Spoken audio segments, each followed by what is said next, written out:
Hello bachcho, let's read the question. The question says that boron does not form B3 plus cation easily. It is due to energy required to form B3 plus ion is very high, which will not be compensated by lattice energies or hydration energies of such ion. Boron is non-metal, boron is semi-metal, and none of the above. So we will solve this question. First of all, we'll see what will be the key concept used in the question. The key concept used in the question will be, इस question में जो की concept use होगा वो होगा a small size of boron atom. हम जानते हैं कि बोरॉन एटम का जो साइज होता है वो छोटा होता है रिलेटिवली, मतलब और भी एटम से बोरॉन एटम बहुत छोटा होता है. And we also know that कि जो बोरॉन एटम का इलेक्ट्रॉनिक कॉन्फ़िगरेशन होता है that is 1s2 2s2 2p1. ठीक है.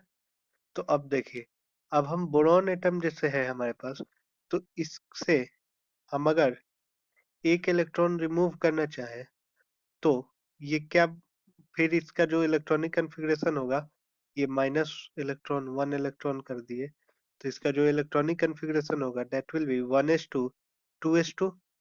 Now this is fulfilled. ये जो s है ये फुलफिल्ड है. अब s फुलफिल्ड है तो ये स्टेबल है. सो अब ये B प्लस है. ठीक है, B प्लस है ये.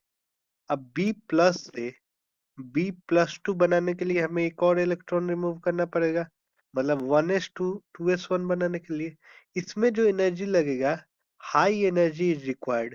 ठीक है, high ionisation energy is required. ठीक है. अब हाई आयोनाइजेशन एनर्जी क्या होता है?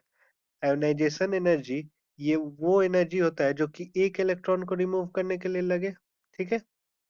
सो दिस इज, अब इसमें हाई आयोनाइजेशन एनर्जी रिक्वायर्ड होगा. क्यों? क्योंकि फुलफिल्ड है, 2s2 है. ठीक है. अब 2s1 भी देखेंगे तो ये भी हाफ फिल्ड है.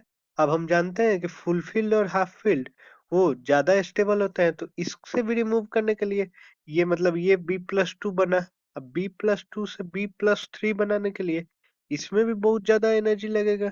ठीक है. B+3 बनाने के लिए इसमें भी बहुत ज्यादा एनर्जी लगेगा. और चूंकि छोटा एटम है बोरॉन, तो ये मान लीजिए ये उसका न्यूक्लियस है, ये 1s है, ये 2s है, तो यहाँ से इलेक्ट्रॉन निकालना बहुत हार्ड होगा.